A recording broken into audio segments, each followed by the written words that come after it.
biggest mistake I made initially was assuming this is what people want. Now, looking back, a logical thing would have been to push out something very basic, assessed it, spoken to people, and then built. So first of all, my congrats on that, of course.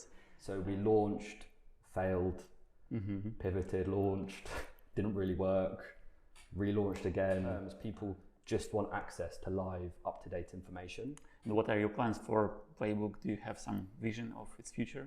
If you ask me another day, maybe I'll say yes. Yeah. So do you still consider yourself as a British citizen, or Dubai is your home now?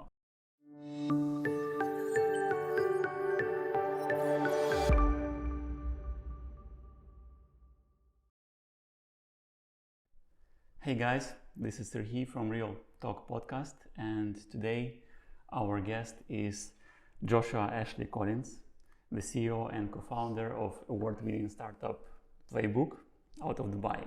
Thank you for having me on, man. Yeah, it's great to be here. Yeah, I'm the same here.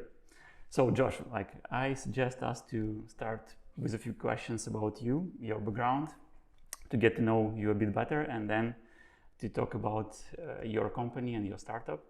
So first of all, I made some research about you, and your LinkedIn profile says that you began your career as a sales manager. So why have you decided to choose this path? Because I'm asking as your colleague who went through all this pain myself. So I'm just wondering why you decided to begin this career as sales manager, because it is not something simple stuff. Yeah, wow, good question. I don't think anyone actually picks to do sales. Yeah. I think after uni it was just a job I kind of fell into. If I'm honest, I wanted to go into finance actually after university, but I had a couple of jobs after uni, and didn't really find my feet in the corporate world, and I decided to do some traveling. End up in Australia for just over a year, which was brilliant. Had a few various jobs, and the company I was working for, how I ended up in Dubai, we were at a Christmas party, and a guy that owned an office here for a large sports distributor basically said, look, if you're not doing anything next year, I want you to come and work for me. So that was in December, about 8 years ago, and in January I was in Dubai, and and that's how I ended up here basically. Okay, and you started working as a business development manager here in Dubai. Yeah, my first job, so this job I was talking about didn't actually work out, but my first proper job that I had here was with Deliveroo, the food delivery company, which was brilliant, So I joined the company when the office was probably 20 to 30 people, so it felt like a proper startup. And then over the years, I moved into a position where I was basically managing the corporate side of the business, delivery for business, which I ended up doing for about 2.5 years. But it was great, super fun company, amazing culture, and it was a great experience to see it kind of go from, although it was established elsewhere, it was great to see it in this market really thrive. So I did that for about 2.5 years. Okay, and if you talk about this company, Deliveroo, it is related to food and beverage, right? Food delivery, yeah. So obviously Deliveroo, I don't know how many people they work with now, but they work with probably tens of thousands or hundreds of thousands of restaurants globally, thousands locally, and I think the whole vibe from Deliveroo, I was very inspired. We were around. It was a young, hungry team. We were working closely with hotels, bars, restaurants, etc. And this is how the initial idea of Playbook kind of came up. I was in this space, I understood it quite well. I felt like I understood lots of the pain points, and Dubai is a funny place that in many ways companies are years ahead, but in certain areas there seems to be like huge opportunity in terms of it being maybe slightly underdeveloped in terms of certain sectors. And F&B, the space that I'm in, not so much food tech, but this kind of space, we felt there were gaps, and that's why we decided to kind of move into it and start a business. Okay, so you got some experience and you decided to switch from being employed to starting your new company. Yes, yeah. And so then let's talk about Playbook. So what is Playbook? What is it about? So in short, we're a data-led B2B listing platform. In its simplest terms, we connect businesses, in this case, at the moment, food and beverage, to customers. So in a high level, this is what we do. As simple as it is. Yeah, as simple as it is. So the idea kind of generated because there are hundreds of discount platforms, concierge platforms, 2-for-1 platforms, which is great. I use these things myself. But the problem we found is that no brand or good brands hate being associated to discounts and offering 2-for-1s. There's a variety of problems that comes with this. So, typically you'll get a bad customer who will come and have a 2-for-1 and a glass of water, where the business loses money essentially. And it's also very damaging to the brand. A good example of this is there's been multiple brunches in the region that do a 2-for-1 on a platform, and the moment they take it off, the brunch dies. People don't want to pay a full price. We knew we wanted to kind of do something that solved this problem. So this was the merchant side of things. Then we looked at the consumer side of things. Now, when you're looking to do things in Dubai or London or any city, it's actually very difficult to find where to go and what to do. So the classic thing that I was doing is I would type in redeemable pool day, Palm Jumeirah, where can I find these kind of things? And what we found was that, yes, there are multiple online articles and things you see online, but the problem is you only see what people have paid you to see. So you might be able to find 30 redeemable pool days on a certain article, but there are actually hundreds. So the problem was, considering that there are 10,000 F&B venues in the UAE alone, where do they promote what they're offering? So if I don't follow their social media or call them, where can I find this information? So we kind of put the two together and we thought, if we created a software or a tool that we sold to these venues that enabled them to post in real time to a marketplace what they're offering, we felt like this solved a lot of problems. So brands can essentially market themselves without having to discount or offer anything or integrate with any platforms. And consumers could find in one place everything they're looking to do. So food and beverage, business lunches, set menus, Valentine's places, or pool and beach days. So this is how the business idea started, and what we've done since is actually applying the same logic to multiple industries. So we've kind of branched from food and beverage to sports. So if you're looking for a paddle court, how do you find this? If you're looking for a one-off, beach gym class, how do you find this? So we've done the same for sports, we've done it for activities, and we're actually looking to apply the same logic to multiple consumer-facing businesses in one place. I have to say that I recently checked your website and your blog and found the article about Sunday roast. And I regretted that I cannot stay for Sunday. There's plenty. There's plenty here for sure. Really passionate about this stuff, but no chance to try. So then maybe you could tell us a few words about first steps with Playbook, like how you developed an MVP and were there any mistakes you regret about? Oh, okay. I'll keep it as short as I can because, I think the classic mindset was, okay, I'll create an app, I'll put it live, and then I'll watch it just boom, right? A small part of me probably thought this could happen, but the realities are, it's been an extremely tough process. We've actually pivoted our model 3 times before we got to the model that works.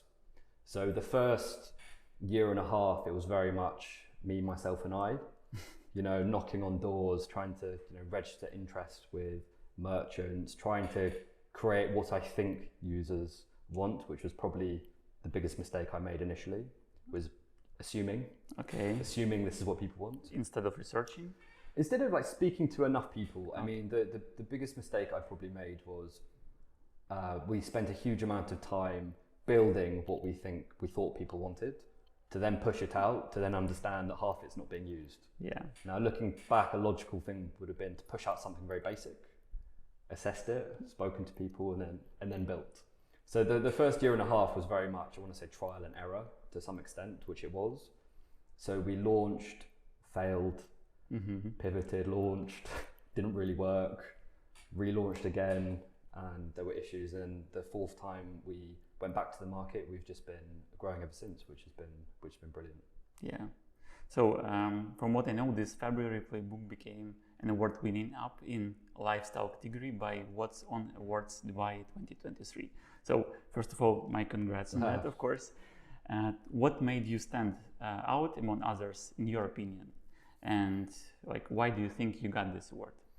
I think, the F&B space is typically, quite a sexy industry to be in, and especially in Dubai. Everyone goes out to eat and drink, the spend is super high, and it seems to be a business that people want to be involved in.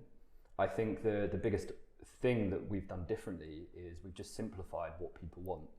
In simple terms, people just want access to live, up-to-date information, and brands just want a cheap way to reach the right people, so we put these two together and created a product. Now, I think lots of other people haven't fully understood like the pain points, because I still see today, 2-for-1 businesses launching, and unfortunately, I think this is kind of a dying breed. Although people want 2-for-1s,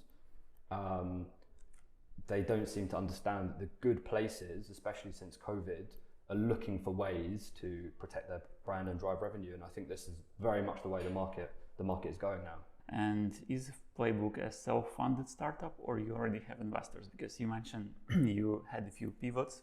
Yes. I believe it is quite pricey process. So how was it? So I've been very fortunate that I've got a really great co-founder in the business. So he actually initially came in as an investor. Okay. Who's a very accomplished businessman himself, and has since fully supported the business, and now has joined as a co-founder within the business. So together we've raised just over about $1.1 million to date. Lots of that funding this has kind of lasted us 2.5 years, and thankfully we're at the point now where we're actually breaking even next month, which is great. So since our last pivot about 10 months ago, we've just been on the up, and now we're at a point where we're actually profitable. Oh, so you already receiving some revenue? Yeah, we're actually projecting in like 2 weeks we'll be profitable. Oh, so that's cool.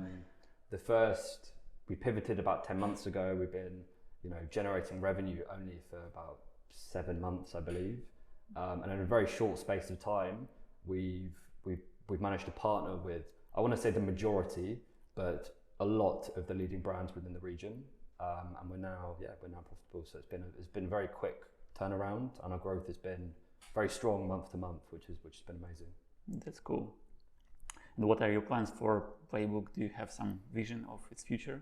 Yeah, look, I personally have this problem whenever I go to a city, right? I land in Barcelona, for example, and I want to know where is good to go, where's going to be busy, where's got certain things or events that might be on. Now, there's the classic TripAdvisors and these kind of places, but again, this is not like real-time information as like where's good. It will show me the most reviewed, but like if you ask me who do I know that uses TripAdvisor, it's probably like my mum, Exactly. It's like a different mindset of, although I will look on it for certain things, looking for like a trending, cool place to go to find a certain evening or a set menu with my girlfriend, for example, TripAdvisor is not the place for that.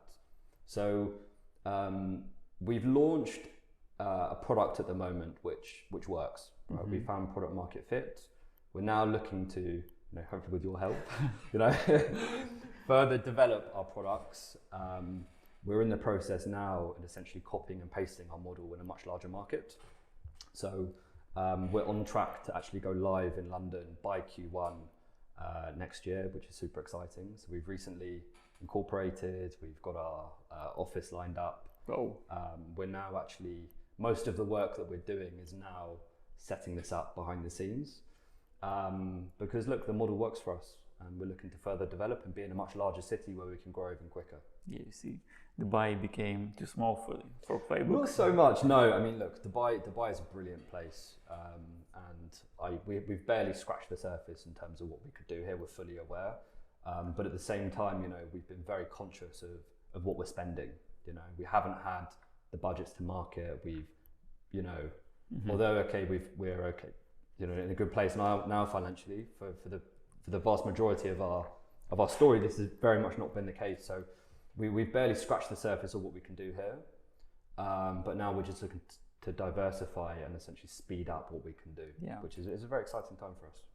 So, and what will be the next steps after London? Like, have you thought about that already? Yeah, I mean, look, in London there are like 20,000 restaurants alone, and this is not including all the other verticals we're considering. In the UK, there's over 120,000 restaurants, right? So, where we think this will work very well within the UK is student towns. Now, how students are being promoted to at the moment is actually still by flyer. So all the local bars and things, they'll go around with physical flyers and pin them on uni dorms, you know. So we're essentially got a product that can digitize this, right? They can reach the right people about their nights, you know. So we've got quite an aggressive growth plan to target all of the major UK cities. And we were actually considering as well getting over to the States, but the first stop for us that makes the most sense is the UK. So you already miss your home? Yeah, the cold weather. Missing the cold weather, definitely. Especially this time of the year in Dubai. Yeah, exactly. Okay, then except for Playbook, you are founder of 4 am I right? 4 Creatives marketing agency. Yes. So is it like a side business based on gained experience in brand development? Yes, I mean, look, because we work with hundreds of brands now. We just saw a real opportunity that, you know, what these brands want is good content is a major problem. They don't actually really know a lot of the time who to go to. Some people want social media management. They want ads run for them. And lots of these like major hotels and things, they're using outsourced companies. So we basically said, look, as a Playbook partner, we can provide all of these services to you for you. We can give, you know, agency quality, but with very subsidized rates essentially. So again, this is like, we seem to have good relationships with people now in the market, and we're looking at diversifying and having the ability to provide these kind of things, because, you know, creating good content for a partner indirectly, it actually helps us, you know, it helps our brand grow and develop. So this is something we started at the beginning of the year, and yeah, it's something that's been actually very easy to manage for us, because we're very fortunate to have good relationships with lots of the F&B outlets here in the city. Yeah. And are there any unique cultural and business practices in the Middle East that differ from the UK based on your experience? Oh, wow. I think they're very, do you know what? I think they're actually very similar. I think being here is very much, you know, I think it's hyper competitive here, but I also think there's a huge amount of opportunity. So what I mean is hyper competitive is there's so many founders of startups doing similar things. But something why I think there's an opportunity is because in some areas there are things that are being done elsewhere that are not being done here. You know, so it's kind of a bit of both. But for us as a UAE born business, it's been fantastic because it is a small place. It's very easy for us to manage. People love going out here. People, you know, have maybe slightly more disposable income than other areas of the world, and all of these things combined is a massive opportunity. You know, so it's been fantastic. You know, we're looking at actually having most of our resources based here in the UAE, managing these other places. You know. Yeah, that's very untypical, I would say. So, and like while traveling and doing business in Middle East and Dubai specifically, I personally noticed that networking is playing an extremely important role here. Like sometimes I even thought that it is the most important part. Like, do you agree with that? Absolutely. I mean, yeah, network is absolutely everything, especially when it comes to fundraising. So I guess just going back to kind of my story, like the first year and a half, we never had more than like 30 days cash runway available, you know? So it'd be a case of paying the bills to keep the lights on, and then worrying for the next 29 days about how to get the money together. So that first year and a half with, you know, I think it takes a certain level of naivety to start a business that is going to burn a lot of money to get going. I think if people knew the steps and how hard it is, I think a lot of founders would actually reconsider, am I going to do this, you know? But, you know, that first year and a half was a real struggle. But once, you know, we built up a bit of a network, it became a lot easier. You know, it came the case of, I know someone, meet this guy, sit down. But definitely the first year and a half, 2 years was very difficult, definitely. You know, as a business owner of also bootstrapping company, I can totally agree with you and support every word here. So, and do you regret switching from controlled life of employee to like risk-taking life of employer? Sometimes I believe like first 1.5 year you did, no? Yeah. I think the problem is me personally, I'm very stubborn. So once I jumped in head first, I had to keep going, you know. But do I regret it? No, absolutely not. I think if you ask me another day, maybe I'll say yes. But I think this is very much like the startup life, right? We're on a bit of a roller coaster. Some days it's great, other days it's a struggle. But overall, it's a very exciting thing to be doing. I'm very lucky that, you know, all of the team is fully behind the business. So now that burden is kind of shared. But I mean, the team is very much like. So now you finally can sleep at night. Yeah, exactly. Yeah, that's true. So then maybe you can advise something to those who think about building their startups. Yeah, sure. Like what they shall consider. I think like going into tech, the big thing for me is, you know, having something that you can generate money from, right? I think even when I started, it was very much a case of, okay, how do I just get money going through us? And there wasn't a clear plan of how do I make money off of this. I think now, you know, how with the way the market is, for example, it's very difficult now to raise money of anything that's losing or doesn't have a plan to make money. So the first thing I'd be like, you know, how are you going to make money from this? You know, what is the plan to actually monetize? It's something that I wish I considered from day one. Okay. You know? The second thing is where I've made a lot of mistakes is making assumptions about what people want. A thing that we're now actively doing is, you know, we're pushing out new features that are very basic, and if they work and if people are using them, we're then developing them and putting money into it and making it better. And the third thing is just about the team. I mean, even now, the business is where we are because of the people behind it, you know? So having these people the good people, you know, in at a very early stage has just been what's made a difference. And, you know, when you're bootstrapping a business, like unfortunately, like you can't take people from the industry who are super experienced. It's a case of trying to find like the diamond in the rough who, you know, is fully bought in and is behind it. And, you know, all of the people that joined 2 years ago have come from various different backgrounds, but are now completely driving the business, you know. So in that respect, we've been incredibly lucky. Guys, please note, I agree with everything what just been said for 100% about the team especially. So maybe one more naive question, but how to attract investors? I believe everyone. I mean, if someone's got the answer for this, then please let me know. Please let me know. I mean, as I said, look, I've been in a very lucky position that my co-founder has supported through and through. It's been the case of, you know, being in the market long enough and showing growth and showing, you know, people that I maybe spoke to a year ago who I've kept in contact with and been like, listen, when we spoke, we were here, but now we're profitable. This is good because they see, okay, you know, you've gone through the hard times, the failures to kind of like push through the other side. You know, you survived. Yeah, survival. The first couple of years is like we're in survival mode, right? But I think it's just a case of networking. But look, like we will be raising a round later this year to basically launch in the UK. So, I mean, I wish there was like a clean-cut way of like how to get investment, you know. But as I said, look, we're going to be raising funding later in the year, and it's a tricky thing, right? Where do you find large amounts of money of people looking to invest? But yeah, the main thing has been network for us, definitely.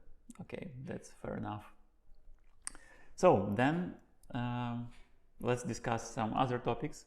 Like according to the UK government's official website, there are estimated to be around 200,000 British nationals living in the United Arab Emirates. Wow, okay. Yeah. So do you still consider yourself as a British citizen, or Dubai is your home now? Oh, I'll always be a Brit, I think. I'll always be a Brit, but Dubai is very much my home, you know. So me and my girlfriend have been here for about 7 years now, 6-7 years. So, you know, it's a great place to live. And yeah, I'm sure lots of people back in the UK are probably quite envious about living out here. But anyone in the UK kind of watching this, I would highly recommend moving here. I often convince my friends back home that like you know, life is really great here. It's an amazing quality of life, and there's just a ton of opportunity. But yeah, I think it will be hard to convince me to fully leave this country. Yeah. So I know a few Brits, and everyone says the same. So like they see no reason what should happen, so they come back home to the UK, maybe only for summertime. Yeah, I think if you go back for the week of sun in the summer, that'd be great, you know. But yeah, here's very much home for me. Yeah, completely agree. So, and usually at the end of our videos, I usually ask our guests to pronounce the name of our company. So because OTAKOYI. Oh yes, yeah, I know this. You are really good at that, because really good job. Okay, guys. So thank you, Josh, for this interesting conversation. Hope you enjoyed the video. Hope you got interesting tips for your startups, for your business, and stay tuned with us for more videos. Thanks. Bye. Thank you.